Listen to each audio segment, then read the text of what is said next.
अस्सलाम वालेकुम नाजरीन, मैं हूं आपका होस्ट इजहार अली अब्बासी और आप मेरा स्पोर्ट्स यूट्यूब चैनल देख रहे हैं इजहार राय।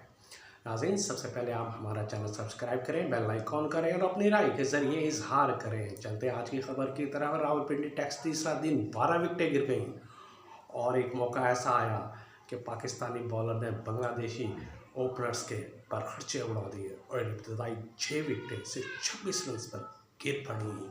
तीसरा दिन क्या शुरू हुआ कि लंच से पहले बांग्लादेश की टीम बल्लेबाजी लुढ़खड़ा गई और पहले विकेट 14, दूसरी 19, तीसरी 20 रन पर, चौथी 20 रन पर, पांचवी और छठी विकेट 26 रन पर गिरी और इसमें खुर्रम शहजाद की कारकर्दगी शामिल थी।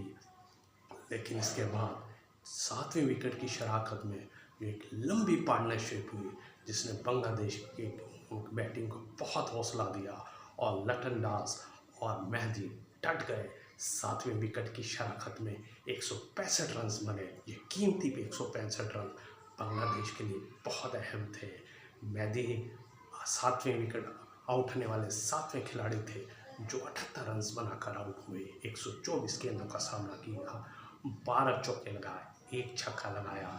लेकिन 9वीं विकेट की शराकत में एक बार फिर लटन दास ने हसन के साथ मिलकर एक अच्छी पार्टनरशिप की और लटन दास और हसन के दरमियान 69 रन की पार्टनरशिप हुई और इस तरह बांग्लादेश की टीम 262 रन पर आउट हो गए। सिर्फ 12 रन का खसारा था कि जो बांग्लादेश को पड़ा और इसमें अहम किरदार जितनी तारीफ की जाए तो लटन दास की है। उन्होंने 228 गेंदों का सामना किया, 138 रन बनाए, 4 छक्के, 13 चौके, कैरियर की चौथी सेंचुरी बनाई। लेकिन इस सेंचुरी में बांग्लादेश की इतनी बड़ी लंबी इनिंग्स में पाकिस्तान की नाकिस फील्डिंग भी शामिल थी और नाकिस फील्डिंग क्या कि अहम मौके पर 3 कैचेस ड्रॉप किए। उन्होंने मीर हमजा की पहली गेंद पर सऊद शकील ने कैच ड्रॉप कर दिया थर्ड स्लिप में। इसके अलावा कप्तान शान मसूद ने कैच ड्रॉप कर दिया। इसके अलावा सलमान आगा ने अपनी ही गेंद पर एक कैच छोड़ दिया। ये 3 कैच जो ड्रॉप हुए उसमें पाकिस्तान की टीम एक नाकस फील्डिंग थी और जिसमें बांग्लादेश एक बड़ा स्कोर करने में कामयाब हो गया।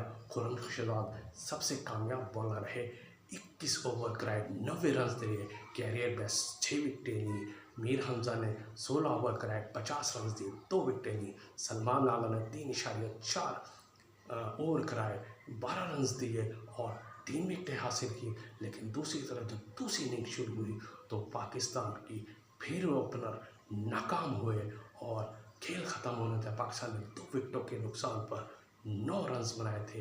अब्दुल्ला शफी एक दफ़ा फिर नाकाम हुए और नाइट वॉचमैन खुर्रम शहजाद को भेजा। वो तीसरे दिन की आखिरी गेंद पर बोल्ड हो गए। इस तरह पाकिस्तान ने 9 रन 2 विकेट के नुकसान में बनाए, 21 रन की बढ़तरी हासिल हो गई है। लेकिन चौथा दिन अहम होगा, दोनों के पास अब सामना है क्या बांग्लादेशी बॉलर कामयाब होंगे या पाकिस्तान बड़ा हदफ बांग्लादेश को देगा।